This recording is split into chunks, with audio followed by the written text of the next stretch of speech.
In this video, I will show you how to use our EBSCO Discovery Service.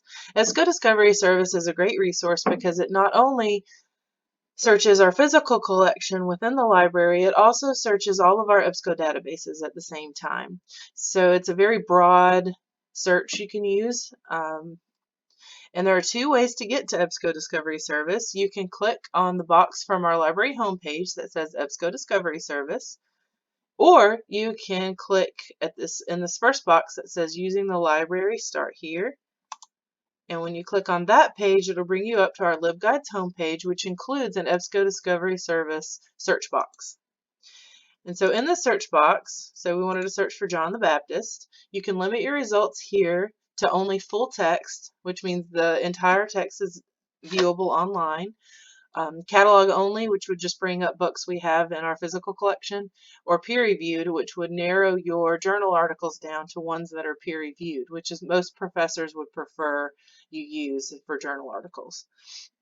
So say we're just going to do full text, and then we'll do a search for John the Baptist.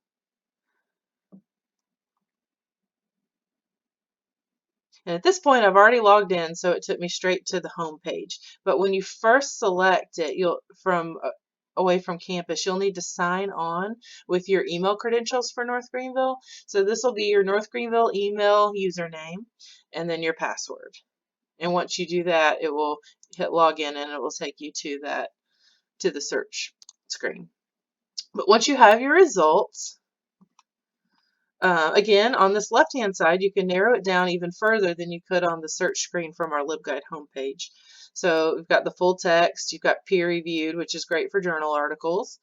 Catalog only, again, is just our physical collection. You can narrow it down to print books, book reviews. If you scroll down here under resource type, you can, if you only want to see books and ebooks, you could select ebooks and books.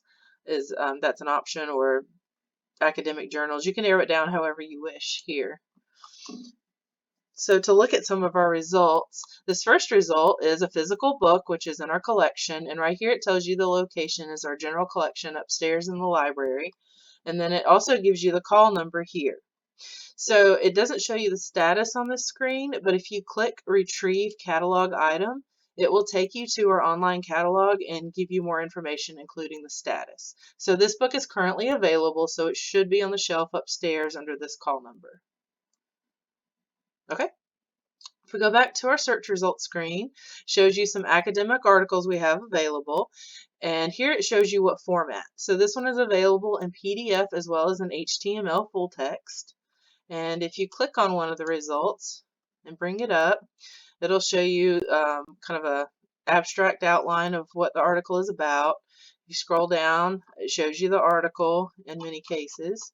Or you can scroll up and select PDF full text, and it will bring up a PDF version of the article. Okay, and if we go back to the screen with the article, over here on the side are some different options you can use. You can print the article, you can email it to yourself, you can save it.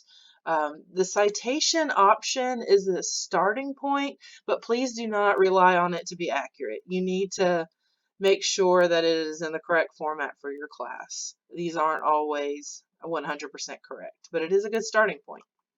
So that's a good resource to use. If you're a professor wanting to use this as a link in Blackboard or an email or whatever to your students, you'll want to select permalink and copy and paste this link, not the link from up here. This link will take you to this article every time. It's the permanent link. If you use anything else, it may not take them to this page.